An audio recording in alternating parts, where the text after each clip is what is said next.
Hey, this is Evan Longoria of your San Francisco Giants, and you're listening to TortureCast. You're listening to a podcast by and for fans of the San Francisco Giants. With hosts Willie Dills, Chad King, Ben Lee, and Eric Nathanson. Dedicated to the greatest team in Major League Baseball, the San Francisco Giants. This is TortureCast. Standing on top, gonna stop, we came to play. Ain't slowing down, falling on, we're here to stay. And we're stomping on whatever's in our way. I'm feeling like a Giant tonight. It's Monday, March 4th, 2019, and this is episode 158 of the TortureCast, the podcast by and for fans of the San Francisco Giants. I'm your host, Chad King, and joining me today from Georgia is Eric Nathanson. What's up, dude?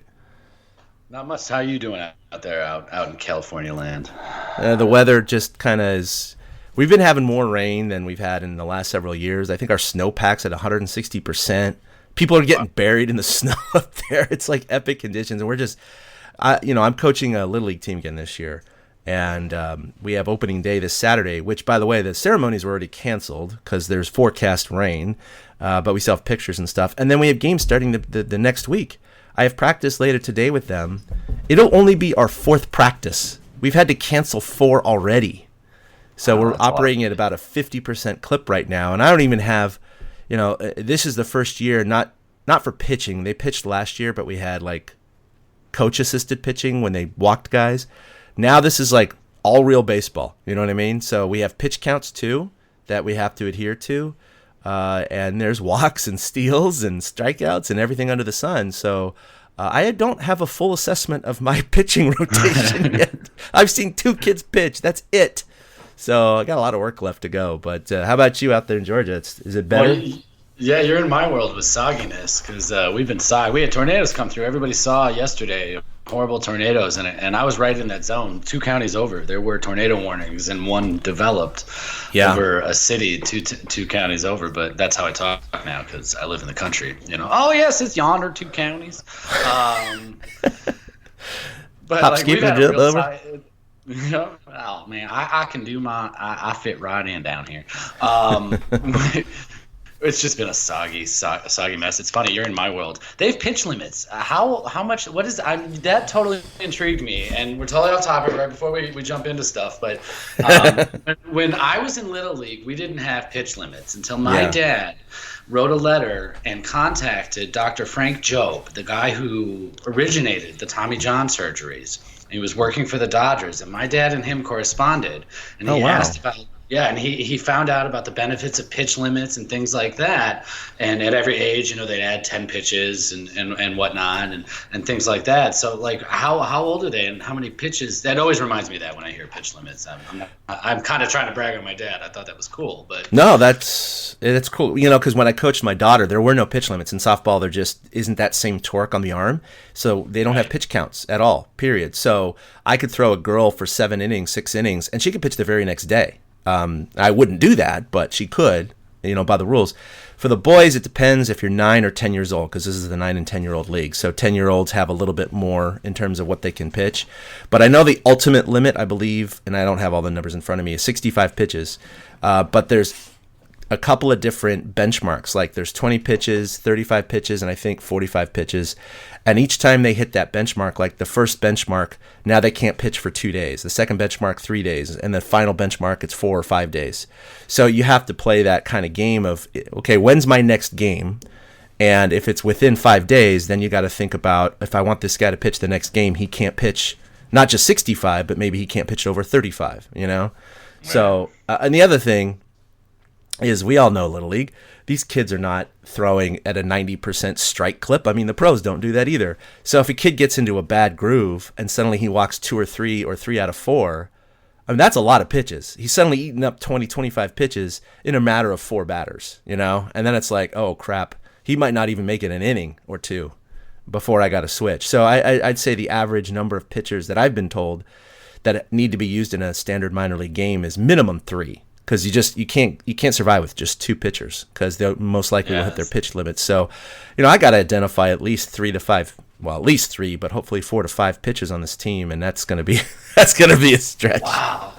Yeah, back in the day, I remember we always had, like 2 guys that would pitch on each team, and then like everybody else was an okay, you know what I mean? But that's I remember, I don't know for you, but growing up for me, that's always seemed to be how it was. I was just curious. When you mentioned pitch limits, my haunches go up. No, but, it's good to protect the kids, but. Yeah, absolutely. I mean, they're young. They don't throw curveballs, and you know what? I don't need to go down this road. No, they don't. I'm sure someone does. But yes, we are back. It's been 5 weeks, and we took a little long because we wanted to, be able to talk about spring training and once that started, and then we kind of held off an extra week just to kind of see if this Harper situation was going to develop, and it did. It concluded last Thursday, and we got a lot to talk about. We'll try to hit him as quickly as possible, but let's go ahead and start with Bryce Harper. Harper Watch 2019 really started in 2018 is over, and it really was kind of annoying at the end because every day you heard a different rumor, and you got to the point where like I don't even lend any credence to any of these rumors anymore because they kept switching every other day. Some guy heard, oh, the Giants are in the favorites. Oh, the Dodgers are back in it. Oh, the Phillies are back to being favorites. It just was like, just freaking make a choice, right? And we'll talk about this in terms of the contract length, but the Phillies did ultimately land Bryce Harper. He is staying, surprisingly to some, in the NL East and away from his home in Vegas, and we all knew that those were some criteria that he was considering in terms of signing with a West Coast team. But ultimately, he signed for a 13-year contract, which just blew me away, and most people, $330 million. And as it turns out, the Giants were right in it. They offered him $12,310, and the Dodgers had only offered him $5 to $6 with a very high annual average of $40 to $45 million per year, which dwarfs the Phillies' $25. And the Giants their annual average was just slightly above the Phillies by about $300K per year. But some of the main motivating factors that have been reported now, and you can help fill this in, Eric, is one was length of the contract. He wanted to play for one more team. That's it. He wanted to be a free agent one time. So that extra year had a little something to do with it. 2 was the fact that he had the high annual average, which is great. 3 was ballpark for sure. And then this isn't any particular order, by the way. 3 is ballpark. And we all know the problems that the Giants have in luring in big-time power hitters, especially left-handers. Ever since Bonds left, he was pretty much impermeable to the dimensions of the park. But, someone like Bryce Harper, look, in that bandbox, and I'm going to ask you this right now, I would, everything being equal, if he was playing with the Giants or with the Phillies, I would say a conservative estimate, he would hit 5 home runs more per year on average. What do you think? Yeah, that was the number I had in my head immediately when you started down that road. He's definitely going to be getting at least 5 more home runs in Philly than in San Francisco, because there's times he's going to hit the ball to right center field where it would die in Triple's Alley, at Oracle, and it's still going to fly out of the yard at Citizens Bank. I understand. Like you, I was kind of sick of it at the end, and it's funny because 2 different times I had a source contact me and tell me that Harper signing was imminent, and I did not run with it, and I refused to run with it. I didn't have a second source to back it up, and I just didn't believe anything until I saw the ink on the paper. And it was funny, though, because both times my source contacted me, then the stuff about the Giants meeting with him came out. So the timing synced up perfectly, except, all they really knew was, hey, the Giants are meeting with him and offering him money. I'm not surprised that Harper chose somewhere like Philly because they are in a win-now mode, and he really thinks he can go down as an icon there. Yeah, and I think he didn't see that same potential in San Francisco or even in Los Angeles. I mean, it takes a lot to go down in the pantheon of Dodgers and Giants in the history. With the Phillies, you've got what? Mike Schmidt, Robin Roberts, Ryan Howard maybe, Jimmy Rollins. That's it. That's the best I can really. Steve Carlton. That's all I can name off the top of my head. But when you go out to like the Giants, McCovey, Mays, Bonds, you go down to LA, it's everybody, Koufax, Drysdale, Kirk Gibson, all that stuff. So I think that's why he chose Philly. He thinks he can become an icon there. the park is more suited to him. But, I'm not upset as a Giants fan that they didn't land him. I am concerned, though, that once again, the California state income tax. Right. And that was going to be another item in there because that was cited as a reason. And look up the difference, okay? So California state income tax for him would have floated around 13%. In Pennsylvania, it's 3%. That's a 10% swing on a $330 million contract. So you're talking $33 million are left off the table, and for the Giants. And so the Giants would have had to match essentially Philly's offer. Would have had to have gone up to 360. Okay, give it again for a 13-year contract, or maybe 345 or something like that, 340 for a 12-year contract, not 310 that they offered. So, yeah, I mean, he's going to make more money in Philly because of those taxes. It's just incredible to me. He wanted to be close to his family in Vegas, but he said personally that the owner and his family and everything came out and talked to him, and he was just really impressed by their commitment to excellence. And the reality is the Phillies are in a much better shape right now than the Giants. Of course, in the future, who knows what's going to change. And in 2 years, Mike Trout's going to be a free agent. So they're talking about that possibility. And they have the financial flexibility to do it because the annual average is only 25 point something for the Phillies.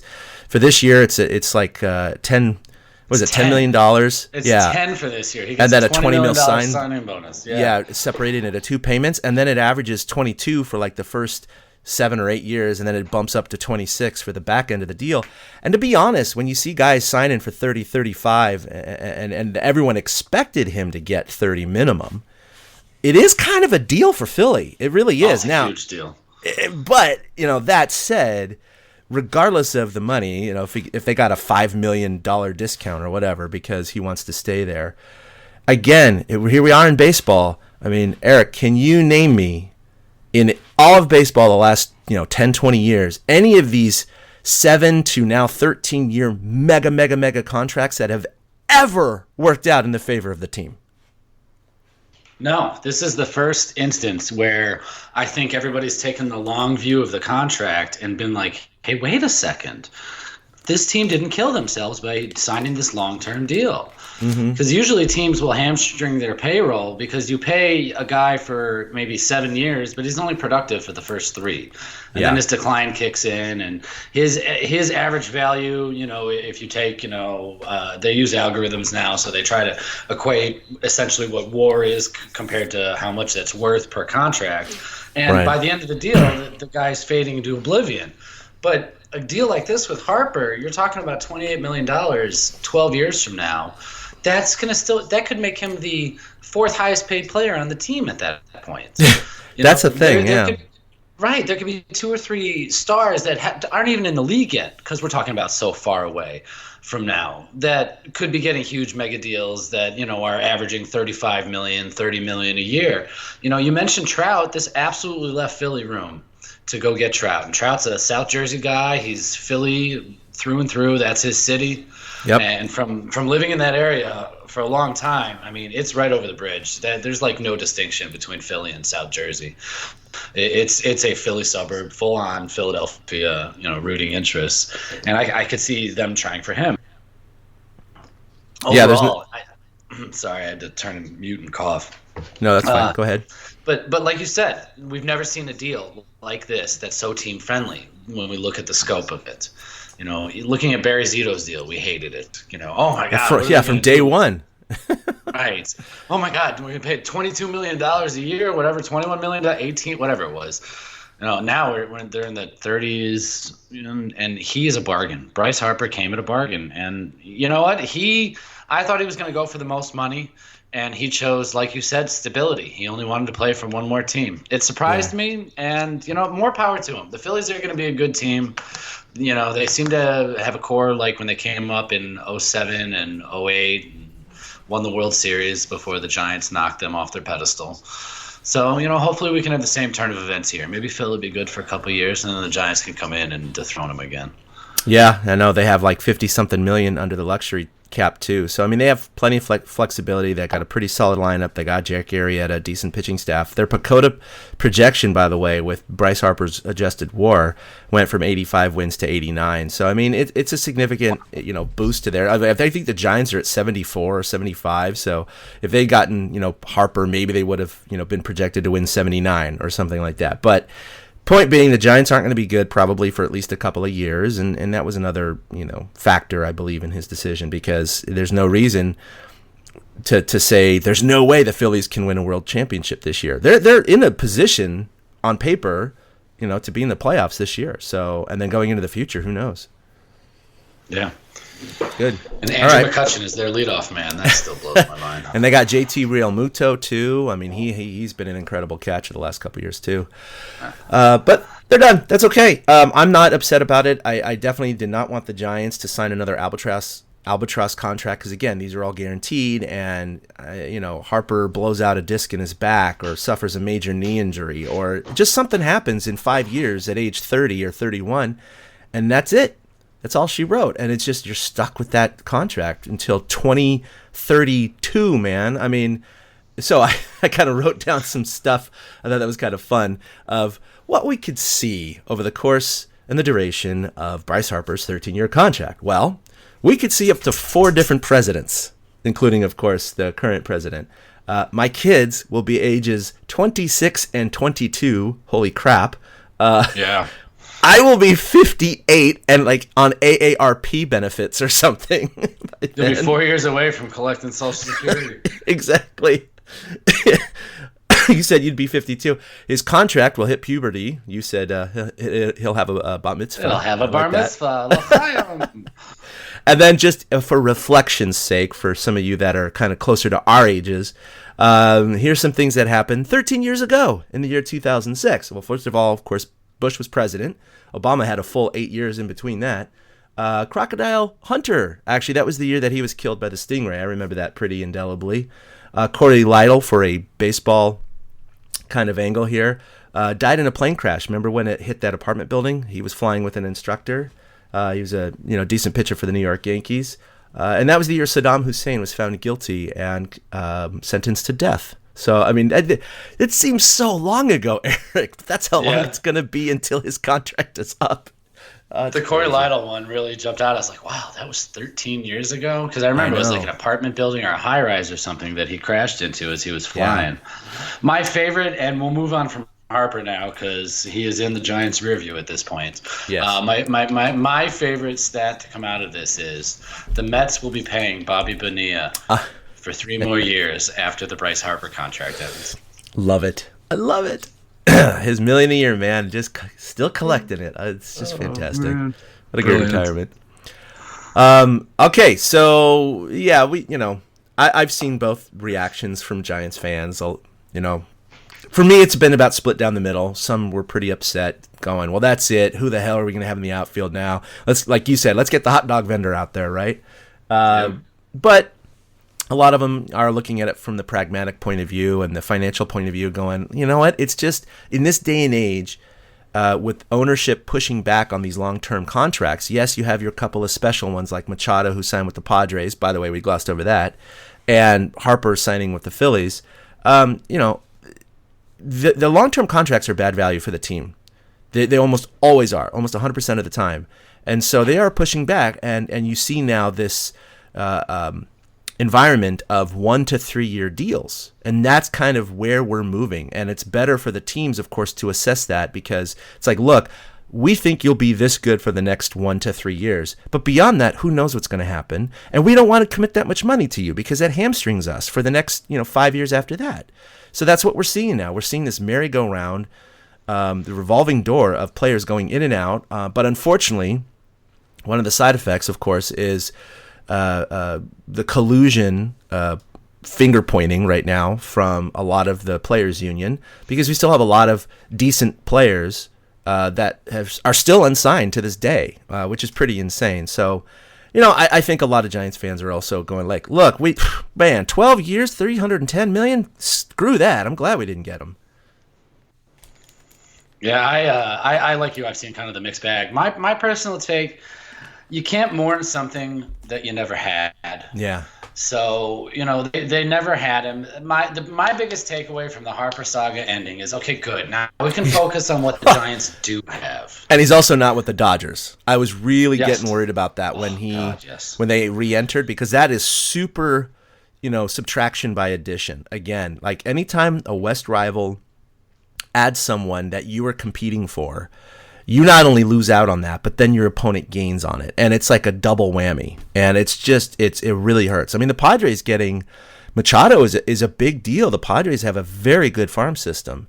And, the Padres, I think, are going to be pretty decent. Maybe not this year, but in, the next few years, I think they have a good shot at being good in the West. So, the Giants really are behind the eight ball when you look at a lot of the teams in the West. And Harper would have helped them, but at the same time, they need a lot more than Harper. And so that's why It's not like he was going to take them to the promised land. Maybe in 5 years or 4 years when they kind of rebuild, but not right now.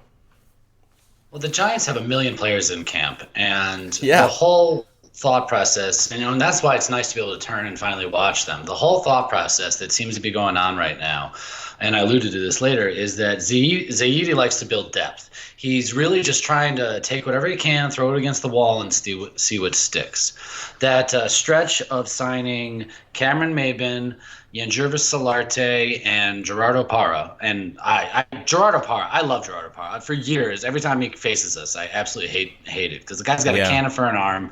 He always seems to be in the middle of everything. And my favorite part about him is you can almost say his name just by moving your jaw, by going, Gerardo Parra. It's kind of a nice little bonus because it's like his name is a mumble when you go through it. But those are all $1.5 million contracts that are minor league deals. And it seems like they're just trying to build depth. The waiver wire is being worked every day. And now we can kind of see, okay, the Giants are behind the eight ball, but what do they need to do to catch up?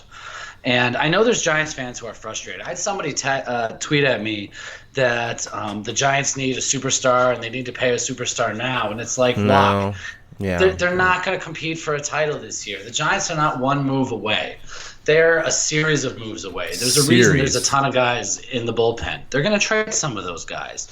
There's a reason why they're building depth as much as they can in the farm system. So they can stash guys there to cycle them in and out and use the options up and use every bit of advantage that the operation side has.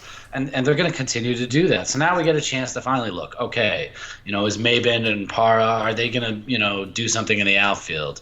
Maybe this Drew Ferguson kid will be in a platoon with Duggar. Now we can finally see that Evan Longoria claims that he's, better than ever this season. We can finally look ahead to a Giants season. I felt like Thursday when the news finally came out, like a weight was lifted, like, okay, all right, this Harper crap's done. Now we can see what the Giants have. Now we can focus on the season. And 2019 started right then for me.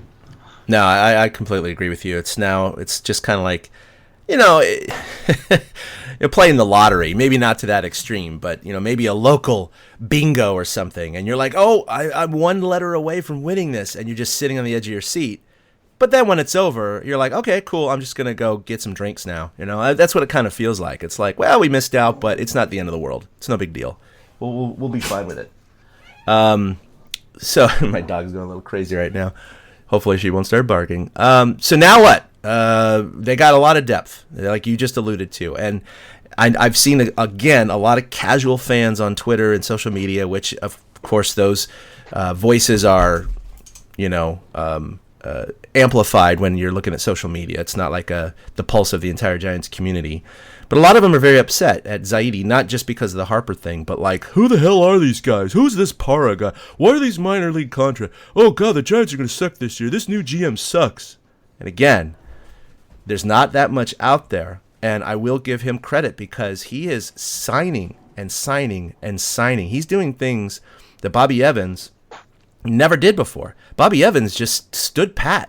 A couple signings in the offseason. He is out there wheeling and dealing, and he's flooding that spring training camp with names we've seen in the past, journeyman outfielders and some relievers, but also some up-and-comers too, most of them to minor league contracts. I think it's fantastic because, the Giants can take a look at all these guys. In fact, I was looking at their pitching stats. They only have had, 9 games so far? I believe they're 4-4-1 or something like that. They've had 36 pitchers throw in a game already. That's crazy. I mean, that's like such a huge volume, right? Not to mention the number of at-bats, too. So they're giving a lot of people looks, a lot of people opportunities. Most of these guys are obviously not going to be on the roster. It's physically impossible. They can only carry 25.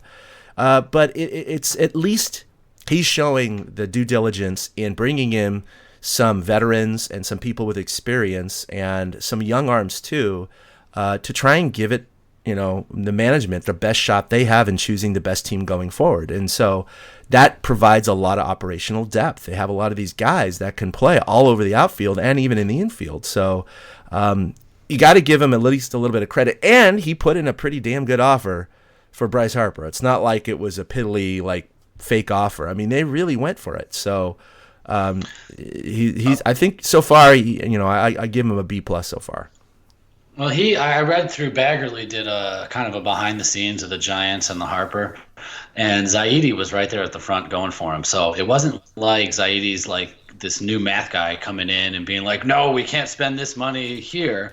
But on the flip side, you are seeing that because he is not going to Adam Jones is not coming to the Giants because he is not going to give Adam Jones what Adam Jones thinks he's worth at this point. And we talked about, you mentioned the collusion, and what's going on is all the teams now have this algorithm. And the algorithm spits out how much a certain player is worth based on, this stat combined. Like I said, it's almost an amalgamation of WAR. And so if somebody doesn't fit that prototype, players aren't getting signed. And that is the biggest, to me, red flag of collusion, because they may not be doing it on purpose, but they're doing it. And I think he has shown us he's not going to go spend money on a guy like Adam Jones, or even a guy like Marwin Gonzalez ended up with the Twins. That kind of surprised me. I didn't think they'd go for somebody like that. But like Denard Span's not going to be signed to a deal unless it's very similar to the $1.5 million deal that Solarte, Maben, and Parra signed. Like, to me, those are the poster boys for what Zaidi is going to be trying to do. I agree. Yeah. I mean, Adam Jones would be a great addition to the Giants, but not at the contract in which he thinks he's valued at. Like you just said, He's 33 years old, and I'm sure. I mean, believe me, everybody who says, why aren't they signing Jones? What the heck is going on? They know way more than you do about every one of these players, and players you've never heard of. So, yes, they've run their numbers. They have their algorithm with future projections of WAR and on-base percentage and all these other little things, and the value, for what that is forecasted to be. And I'm sure that they've either heard what Jones wants and he's so far out of the ballpark they don't even make contact, or they've had a flyer call with his agent saying, hey, we think he'd be good for a $2 million minor league deal or $3 million a year for a major league roster spot or something like that. And I'm sure they just laugh at it. They go, no, he's worth $10 million a year, guaranteed for 5 years or something like that, And so I do believe that most of the teams are so far apart from guys like Adam Jones and others. But Marwin Gonzalez was actually a guy I did want the Giants to go for. But what did he end up? I know he signed with the Twins, but what was the average annual value? Do you remember on that one? It was 2 years.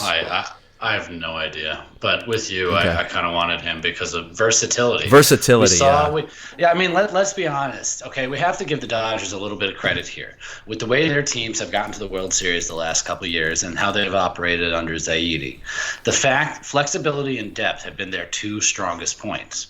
And there's no denying that. And in a sense, the Giants are trying to mimic that at this point. And so a guy like Marwin Gonzalez fits perfectly. But, like you said, he got away. And, seeing all the rest that's out there, now we know that, now we know that this is pretty much the guys that are in camp. Aside from a trade that might be made sometime during spring training or right around cut time at the end of spring, these are the guys that are fighting for the jobs for the Giants. So I was curious, which job competitions in camp are you keeping your most eye on? Is it whether or not, Suarez or Rodriguez can stay in the rotation? Because now with Pomerantz in there, that lengthens that out a little bit. Whether or not, it depends who's going to be in the outfield. Is it going to be Slater? Is it going to be Mack? Is it going to be Parra? Is it going to be not going to be Maben? I just don't think so. Well. Right, and then there's also the backup infield. Kelby's gone, but is it going to be Alan Hansen and Right. So is it Hansen and Solarte that'll be the backup infielders because Solarte can play the corners? Where does Pablo fit into this? So what are you most looking at now that we're starting to get into spring training a little bit? What are the biggest, I guess, storylines and position battles you're keeping an eye on? Yeah, I mean infield is set, right? So we got Belt, Panic, Crawford, Longo, Posey, around the 5 spots. Obviously, they're going to have days off, and of course, probably all those guys are going to get injured at some point this year. So you need your operational depth. But as far as starting positions, the entire infield is set. It really is just the outfield and, of course, the bullpen and a little bit of the starting pitching. I think there's some wiggle room there too. But outfield is number one in my eyes right now, just because now that the Harper saga is over, they got, freaking 6, 7, 8 guys that they could potentially fill roster spots for the starting and or backup outfield positions. And I don't know, man. There doesn't seem to be any clear-cut, winners right now. I know Mac is probably going to get his shot now that Harper is definitely not signing. He unfortunately his season was cut short by a concussion last year, and he's been interviewed about that, saying that he was having real issues with that. Same with Brandon Belt with his previous concussions, but he's kind of been cleared. He's not getting dizzy spells anymore, and he can see the ball. So. And sure enough, he's already crushed 2 home runs this spring. Chris Shaw, same thing. He's sent 2 over the wall as well. I think, we'll see. He just seems to have too many holes in his swing right now. And you brought up the other guys. Maben, I don't think is probably going to make it. He is a veteran, but I think he's kind of proven that already in spring. 0 for 16 to start. Yeah, it's really he's hard over to 16. overcome that. It's hard to I was overcome that shocked. kind of a bad start. I know. He's got enough time, but yeah. Oh my God. I was like, really? 16 at bats, not a single hit? Oh, yeah, not man. a single hit. And he's back with Alonso Powell. He worked well with him with the Padres, who won a World Series with Alonso Powell in Houston. So he thought his swing would be back to good, and apparently it's not. And Solarte and Parra, they're upgraded versions, I would say, of a Gregor Blanco, but. I don't know. It's really going to be interesting. Bochy definitely has his hands full in regards to the outfield. But regardless of who is standing in the 3 positions in San Diego on March 28th, no one's going to look at that and go, wow, that's a powerful lineup. Look at that outfield. I mean, let's be honest, Eric. That's just not happening. It's kind of like, yeah, those guys. All right. Hopefully they get a couple hits today. I need to go look it up. But chances are we're going to have I don't know, what is this, like 50? How long ago did Barry retire? 2007 was his last season, yeah. Okay, every year since then they've had a different starting left fielder, and I'm pretty sure that trend will continue this year. Pretty sure. Every single opening day it's been a different starting left fielder. Last year it was Hunter Penn, so it absolutely is a different player this year. Yeah. It's just the most unbelievable stat that the Giants just cannot fill the hole there. You mentioned and I mentioned earlier the battles. I'm keeping an eye on whether or not they decide to platoon Duggar, whether or not they just want to face him against righties. Plus, Bochy said that he's giving Duggar a shot at the leadoff spot during this spring training. So I'm curious to see if he can take that and run with it. And his initial impressions have been very good, by the way. His speed is really keeping a lot of guys off kilter. Everyone's liking the energy he's bringing right now. So, yeah, I mean, I think he's probably the only. It's way too early to say, but in my mind, probably the only pseudo lock on one of the outfield positions in terms of center field. But other than that, yeah. And I'm just to harken back to last season. Duggar came up as a guy who we wanted to see get playing time and didn't even make the club out of spring training. And here he is a year later as the only lock that they have. That shows you, like you said, how far behind the 8 ball the Giants are, which is why this is going to take some time. Not to steal a line from Philly sports, but we got to trust the process. Trust the process. Yep. If I guess I'll steal the line from Marcus Lemonis then instead. If you've ever watched The Prophet, that guy's amazing. Trust the process because the process is important. Oh man. I'm looking at that. I think I want to see Duggar get his fair shake, and I am curious to see who runs with the outfield job. Mac really does seem like he's getting an opportunity. And if he produces, he'll take it. Bochy likes guys that he knows, and he knows Mac at this point. And then, starting pitching, I'm curious to see if D-Rod or Suarez starts the season in the minors. It really sounds like Zaidi wants to keep those options open and not have to force one of the young guys back in the rotation. Yeah, I heard about that early, and just it caught me off guard a little bit to think that Derek Rodriguez, at least Zaidi's thinking about the option, literally the option he has on his contract still, that he could start him in the minor leagues. And it's not out of disrespect to him. It's more about protecting his arm and filling it in with a veteran. But I was a little taken aback by that. I honestly thought, given how well he was last year, how well he performed, that he was going to be a starter in April, but perhaps not. Yeah. So, those are the biggest stories for Giants camp. When you're a team that just doesn't know who you are, it's kind of tough to pinpoint. Well, you can tell reading the beat writer, they're not sure what direction. Yeah, it's a mystery. It's funny. We mentioned Adam Jones and Denard Span are still unsigned. Cargo, Jose Bautista, but come on, who's going to sign him? That he's so washed up now. He proved it last year, being on like 10 teams in a season. But what's interesting is when we're talking about someone like Suarez or Rodriguez potentially starting the year in the minors to protect them and to maybe have some more veteran presence in the starting rotation for the first month or two of the season, it does kind of highlight, well, is there something they could work out with a Dallas Keuchel or Gio Gonzalez or Clay Buchholz, because they're still out there as well. Again, I think it's in the same situation where those people are thinking they're way more valuable than teams think, so there's that bridge that they're trying to kind of connect. But the Giants don't have a lot of payroll flexibility either, so it would have to be a pretty good situation in which both parties would agree in terms of the Giants, because other teams you would think have way more payroll flexibility, and why aren't they signing a Dallas Keuchel or others, Right. So that's why I don't think the Giants, because people are, why aren't the Giants going after Dallas Keuchel? They could really bolster their starting rotation. It's like, well, yeah, they could, but then that puts them in the luxury threshold, and why aren't other teams doing it who have the payroll flexibility? Like there's a lot of minutia here. Well, when you look at the Giants starting rotation, we've got Baumgartner penciled in. Drew Pomerantz, it looks like, is penciled in. Yeah. Derek Holland. There you go. I just covered the three lefties. Yep. Because Holland, it seems like they're going to keep as a starter. And then Smarsh is coming back from injury. And I just saw go across my timeline. Today, Smarsh did 3 shutout innings, 1 hit, 4 Ks, 2 walks. And he is getting over every hurdle so far positively. Yes. Smarsh talked about it at the beginning of camp. He talked about it back, I think on Media Day, actually, or something, about how there were 8 hurdles for him to get over during this spring training. First with a couple of sessions, and then 5 starts throughout the spring training season. And this, I believe, clears hurdle number 5. Mm-hmm. And again, he's positive, and hopefully he'll be feeling good. So Smarja can regain some of what he's got. That does leave just that one open for Suarez or Rodriguez, or like you said, even a Gio or a Keuchel. You can never have too much pitching depth. I'll never complain about pitching depth. That's how the Giants won the World Series in 2010. Yeah, they had all these veteran, hitters, but if they didn't have Timmy and Bumgarner and Kane out there doing their thing, they never would have won the World Series. And yes. So I will never complain about pitching depth. If they want to take on more, I'm totally fine with that.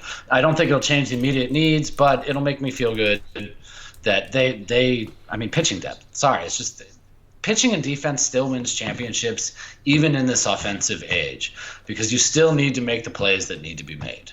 Mm-hmm. But of course, we'll see what happens. But it looks like the Giants are just moving forward with what they have now. Should something change, I think that's what they're stuck with. So let's go ahead and get into some early notable spring stats. Again, very early. Giants are 4-4-1. They're actually playing the Dodgers right now. The Dodgers just went ahead 2-1 in the 5th inning. But again, who cares?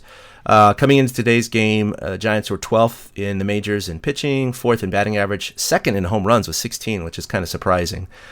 Individually, Zach Green and Chris Shaw each have 2 home runs to lead the team. Joey Bart, 4 for 8 with a home run. Longoria and Panic each coming in were 5 for 9 with a home run, although Longo already hit a solo blast today for his 2nd home run of the season, or of the spring. Solarte, the aforementioned outfielder, 5 for 12 with a home run. And then you got you guys that maybe aren't showing up right now. Cameron Maben, 0 for 16, as we talked about, and Crawford, 1 for 12. But There's a few more people we could talk about. And Bum, of course, he got kind of shelled that first game. But to give him, let's look at his past springs. He almost always gets shelled in the spring. He's working on different things. A lot of veterans do because they know that their job is safe. And so they're tinkering, they're doing whatever. But also he hit a guy in the head. And like right after he did that, he kind of melted down a little bit. So he said he was a little concerned about the guy. So maybe psychologically, he was a little shaken up by that. But he's given up 7 earned runs in 4 innings. But again, this always happens every spring. No one ever worries about him. He reached out to David Bochy too, and they exchanged texts, and so that was a nothing burger. I had no idea it even happened until the next day, and my wife loves David Bochy because he was really big for the Cubs last year. And so I was like, hey, did you happen to know that yesterday Madison Bumgarner hit your David Bochy in the head? It was like, what? Oh, no. It's like, no, everybody's good. Everybody's good. Everybody's good. The other thing, there was a game last week where Joey Bart homered. No, Chris Shaw. I think it was Shaw, then Bart, and then Zach Green. They hit back-to-back home runs, and like the Giants don't do things like that. It was neat to see. And from what I've seen from Bart so far, his swing is free and easy. He's just got so much power packed into it. And he threw a guy out trying to steal the other day too. So Bart's not just a one-dimensional player. He's very athletic. And I think it's good that the Giants are getting to see the future in camp. I think so far he's been impressive, more so than I think anybody expected. He seems to carry himself. His first bullpen of the spring was with Bum. And I think that just kind of broke the ice. And, from what I've been reading, it seems like he's just fitting in as one of the guys. And they're all just happy to see him, progressing a little bit. I'm excited about Bart in the future. And seeing that Longo and Panic are hitting the ball is good, too, because Panic is in danger of a platoon if he doesn't get his crap together. And I don't want to see the Giants platoon him. I like Panic as a left-handed hitter in the top of the lineup if he can keep things going. So, like you said, there's some stats that stick out, but it's spring stats, so you kind of take everything, a little half-heartedly. I was shocked they were 4-4-1. I had no idea what the Giants' record is. I won't know what it is today. I won't know what it is 3 weeks from now. I don't care. It literally doesn't matter. Doesn't matter. I know some of these people posting on social media, Giants won today, and it's like, yep, so. Right. All right, whatever. Just a shout out to. I know, exactly. They also tied and didn't finish that game. A shout out to Hunter Pence, of course, signed a minor league deal with the Texas Rangers. He actually played against the Giants in Scottsdale over the weekend, so he was given a massive, huge, warm ovation by Giants fans, which was really cool. And he called that out on social media. So good to see him at least have a shot. We'll see. Pulling for him to make the roster, but there's no guarantees. He's getting to that spot. Lexi retweeted me yesterday. Oh, really? Yeah. John Shea retweeted the video of Giants fans giving Hunter a warm ovation, and he said Giants fans like Hunter Pence. And I quote tweeted it with, I think you mean we love Hunter Pence. There you with go. Love in all caps. And Lexi was going through stuff. She must have been yesterday morning or 2 days or Saturday night or something like that because it was Saturday afternoon. And she ended up retweeting it. Like I'm still getting stuff trickling in. Hunter favorited the tweet. So it was nice because we are a podcast by and for fans. So those fan moments absolutely happen. And so it was cool. Like I went to my wife likes Lexi. So I'm like, hey, guess who just retweeted me? It was fun cool stuff. Yeah, it was, because we love Hunter Pence. I hope he catches on with the Rangers. Yeah, me too. Maybe he's got another year or two left in him. So we got a couple more things to talk about. One, which is temporarily earlier it happened, but we kind of glossed over it. But Bruce Bochy announced his retirement, and there was a lot of noise coming into the season because this was the last year on his contract. And given the fact that the Giants have been very poor the last 2.5 years and not forecast to do well this year, people were starting to wonder, could he potentially be either let go during the season or at the very minimum, let him finish out the season and just not offer him a contract because they need a change in managers if you have 3.5 bad seasons in a row. But that was all put to rest because he announced his retirement. He said he had been talking to management over the winter, and he said he had a really good idea that he was going to do it, and he decided to announce it now because it was just going to alleviate the media and fans and everyone else asking him questions throughout the year over and over and over again. And he just decided to put it to rest, and he's tired. He thinks he's managed it enough. He'll still be involved in baseball. He doesn't want to go off in the sunset. I'm sure he'll be involved either with the Giants or another team in some capacity. It happens quite often, like Felipe Alou was when he, was no longer the manager. So Dusty Baker, Dusty Baker's back with the team, as a special consultant. So he'll probably be in some capacity like that, but just away from the day-to-day hardships and stress of managing. As we all know, he's had a couple of heart procedures. He does have his health to consider. He's 64 or whatever he is right now. He just had his hip replaced in the offseason. So did John Miller, by the way. I didn't know that till last week. So apparently John Miller and Bochy were texting back and forth on how each of their rehabs were going. But he's retiring, and so I think it's probably a best case scenario, to be honest, in terms of how the managerial situation was handled. And I'm sure Bochy wasn't explicitly told. I think he's just savvy enough. He just knows. He knows the game. He knows the business. And he's like, look, I'm going to get let go or not offered a contract after this year. Do I really want to manage another year, either here or elsewhere?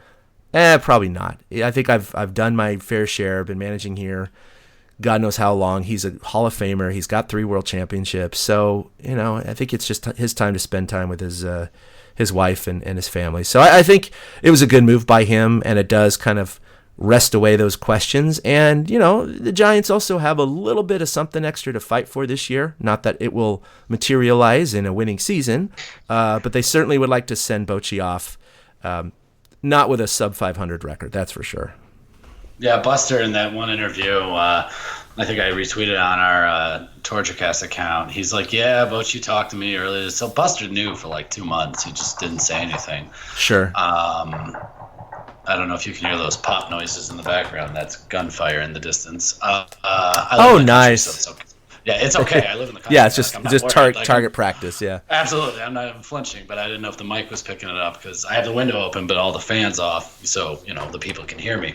But with Bochy, and we'll talk about it more during the season, I think. We'll just touch on it now because Bochy's going to go around. There's going to be ceremonies everywhere, I liken it to Bobby Cox when he was retiring. It's going to be that kind of a year-long send-off, and I really appreciate Bochy reading the tea leaves and knowing I don't want to be a lame duck manager who doesn't know what my contract status is, so I'll just take control and I'll decide my own fate. And it is time. This will be his 25th year managing, and he's done more for this Giants organization than any other manager since they moved to San Francisco. Yeah, so, by far. Mm-hmm. For me, it's up to him to decide when he wants to, and he got that opportunity. It's funny because Smash Mouth has been in the news this past week with their Harper. I know. And I just want to point out to anybody that's listening how stupid Smash Mouth is. After Bochy announced his retirement, they put out a tweet saying they should fire his ass because they don't need them going into a season with a manager who doesn't care or something to that effect. Oh, God, I missed that one. All the love that y'all gave Smash Mouth over the last week, fuck Smash Mouth. They are not smart baseball fans. Don't take their opinion on baseball. Please, I beg of you. Sorry. I know. I saw the Harper stuff that they were tweeting out. I did not see that one. That's a pretty damn stupid take. I mean, it is. It's a stupid take. Like, the Giants didn't win a World Series until 2010, until this man came along and managed them in the right ways. He's the man who knew to bring Madison Bumgarner in as a relief pitcher against the Phillies. He's the man that had Jeremy Affeldt continue warming up in the bullpen while the benches were clearing in Philadelphia. And I'm going back to Philadelphia because you don't get the 3 without the first. Yep.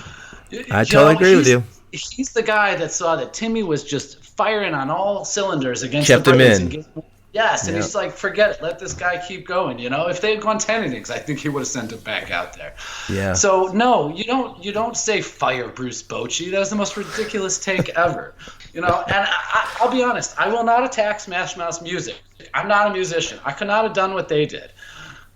But they're idiots when it comes to baseball. I love it.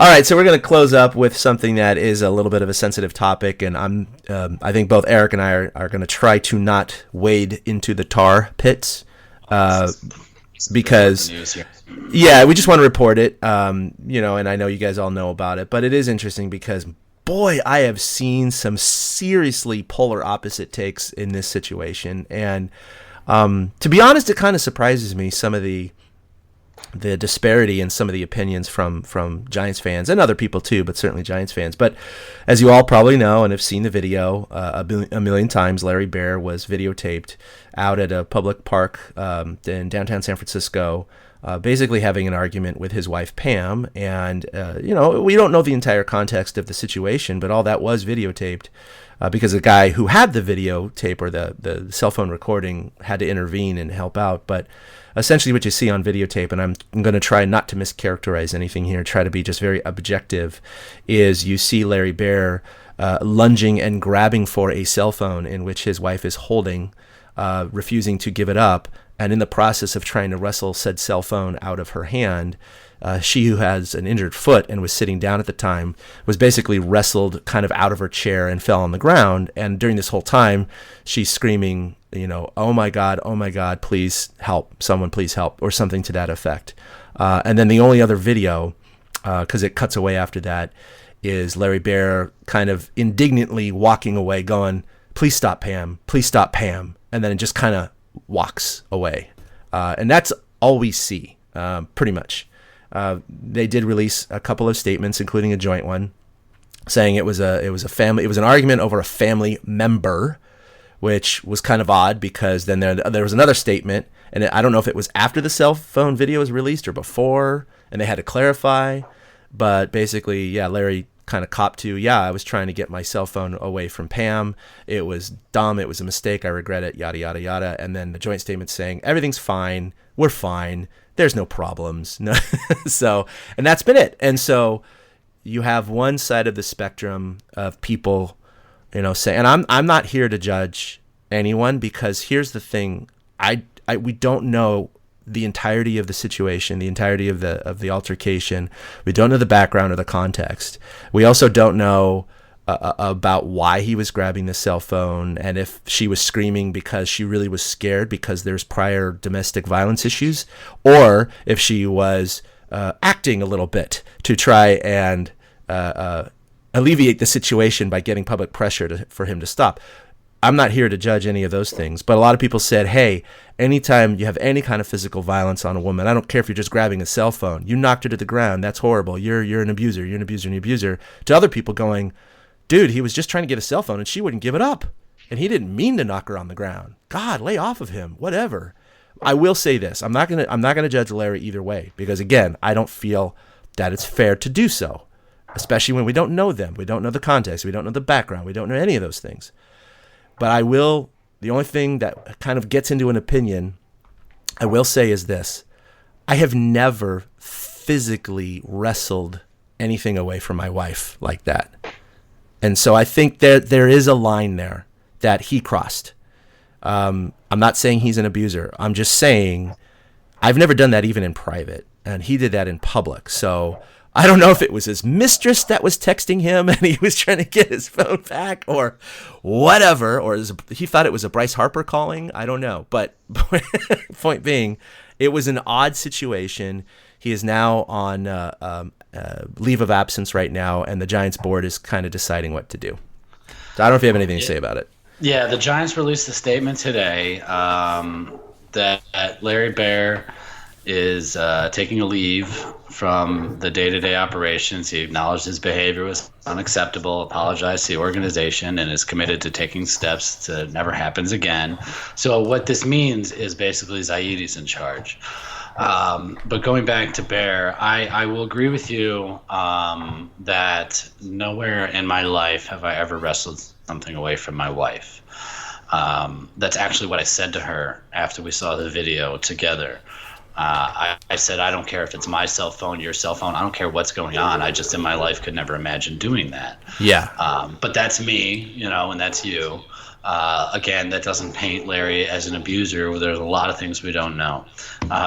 As a Giants fan, I just can't wait for the season to start, because we have had – it's just been a bad offseason between McCovey and McGowan, and then you had the Charles Johnson stuff at the beginning of the offseason with who he's donating to, and then now with Larry Baer, it's one of those things that it's just like the distraction of baseball can't come soon enough. And I do give the Giants themselves credit for having him step away and and somebody else take over the day-to-day operations of the team.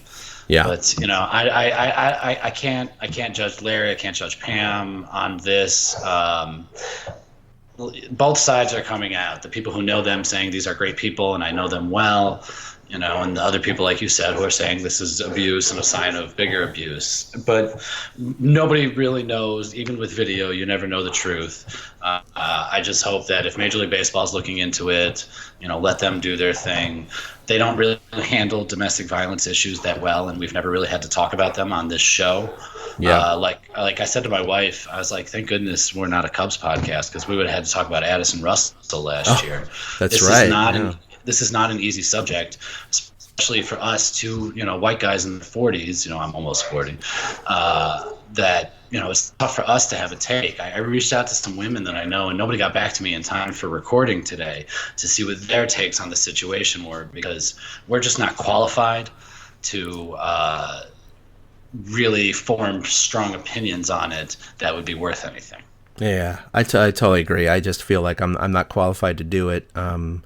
Yeah, and everyone calling for Baer's head, he needs to resign immediately. I don't necessarily agree with that, because again, how are you judging the guy on everything? And if your benchmark is just one little 3-second clip of him wrestling a cell phone away, okay, that's your opinion, that's fine. I'm not saying they're wrong, because maybe there is a history that we're not aware of where he is like that. I don't know, but it's also different than some of those videotapes of football players beating the crap out of their wife in the elevator. There is a gray area here. Again, it's not something I've ever done. It's not something I condone. It's not something that I like, because it could suggest something that has happened in the past. But I've lost my temper before, and even though I haven't wrestled something away from my wife, I've thrown things across the room, I've punched a wall, and I've yelled, right? So yes, absolutely. To someone who maybe had seen a videotape of me doing any of those things would say the same thing. Like, look at how enraged he became. He can't control his emotions. He's dangerous. He can't hold that position anymore. Right? I mean, so, and it could be a sign of domestic abuse or past abuse or whatever, even though it's not. But I can understand someone's take who is sensitive to that. So again, I don't know what happened. I don't have an opinion. I don't know if Baer should be in that position anymore or not. I'm not qualified to make that judgment. But I will say that it's something he certainly should not have done in a public place. That's for damn sure, no matter what. Yeah, it's unfortunate all around. Yeah, it's unfortunate all around for Pam, for Larry, for the Giants organization, for anybody who it dredges up anything for. And it just sucks that the Giants have this other stuff going on around them. Yeah. It'd be nice to just focus on baseball. And so I was going to say, moving away from that, because we're kind of wrapping up with this horrible news we have to talk about, but to look forward to the baseball season. Every year I go, and I've been doing this since 2013. The Giants will send you 10 pocket schedules, so you can have a Giants schedule with you at all times if you want to. And living in Georgia, I can open my app and stuff like that. But sometimes it's nice to just have the schedule sitting on your desk or in your car, and you're like, oh, what time's the game today? And you look down, and I don't know, being older, there's a bit of nostalgia to it. So, if you want to, you can go to Giants.com, sfgiants.com, and under schedule, there's a tab where you can order up to 10 pocket schedules to have them sent to you, which is one of those things that I thought of. I want to pass along to other fans that I do it every year, and I always end up with a bunch that I don't fold up, but what do I care? It's my keepsake. What if this is the year that they win the title? This can go in the scrapbook, So I figured I'd share that with other Giants fans, and give us something else to look forward to here as we're wrapping up in actual baseball. And they come pretty quick. I will have them before the season starts. I guarantee it. Oh, that's fantastic. That's pretty cool. I didn't even know they did that. Yeah. Great. Plus, it's nice to get. It literally just comes in an envelope from the Giants, so you get the whole Giants return address thing in the corner with like the park and 24 Willie Mays Drive. Yeah. So it's kind of neat to get mail from the Giants. I've gotten a few things by now, and I'll never tire of seeing that Giants logo in the corner when I open my mailbox. I love it. All right, well, gosh, that's pretty cool. I got to do that right away. Well, that's going to do it for episode 158. We're always trying to get under an hour, guys. But you know what? Eric and I haven't talked in a while, and we just like talking. What are you going to do? I think we got close this time. We're close. We're still a little over, but that's okay. But you can follow us collectively at TortureCast or individually at ChadK21 for myself or at 2 Out Hits for Eric. That's with the number 2. Like us on Facebook. We do have a new Instagram account. We're not extremely active on it yet, but if you have Instagram, go ahead and give us a like, and we'll start, doing stuff there. As we thaw out of the winter here, we will certainly become much more active. In fact, if you check the social media accounts today, you'll see Willie Mays as the main number for how many days we have left until opening day. So that's right. It puts us at March 28th when the Giants open up the 2019 season in San Diego. I'm going to be traveling for the better part of the 2 weeks prior to that. Some really exciting stuff we'll talk about because, weather may preclude some diving. But if it works out, some pretty cool stuff I'm going to be doing with the BBC and Woods Hole. But it looks like we're going to try and squeeze in a season preview podcast on, I believe, March 29th or so. 28th or 29th. I guess it would have to be 29th, Friday, because I get back late on that Thursday. Oh, no, the season starts on the 20th. No. I meant the 22nd. Yeah, we were talking. Yeah. I was going to say the week before. 21st, 21st or the 22nd. That would be it. That's right, after I get back from Boston. I'm going to be out in Boston in Rhode Island. Pack my car in the driveway. Oh, that was horrible. Park your car in the yard. How about them apples? So that'll do it for episode 158. You have anything to pimp, Eric? No, I'm sure I have a thank you letter to Bochy that I've been penning, and I'm sure I'll put it up before the season starts. But other than that, if the whim strikes me, I'll put something up. If not, who knows?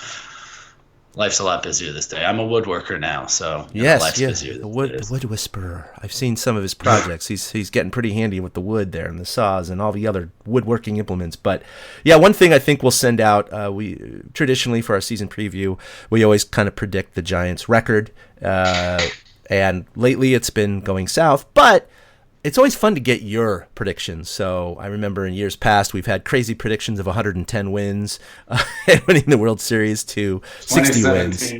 Yeah, that was pretty insane. So we'll send out some social media bits about that. Maybe either have a form or just you kind of respond to us, and we'll collect a couple dozen of these and see kind of where the pulse of our listeners are in terms of their optimism or pessimism for this season. But that'll do it for us, episode 158. We'll see you in a couple weeks for episode 159. Until then, boom. A big thank you to everybody for listening to the TortureCast, the podcast by and for fans of the San Francisco Giants. Follow us on Twitter at TortureCast. You can also like us on Facebook or check out our blog at torturecast.com. I also want to say thank you to Ashcon and Bailey for letting us use their song Feeling Like a Giant for our intro. For Ben Lee and Chad King, my name is Willie Dills, saying we'll see you next time.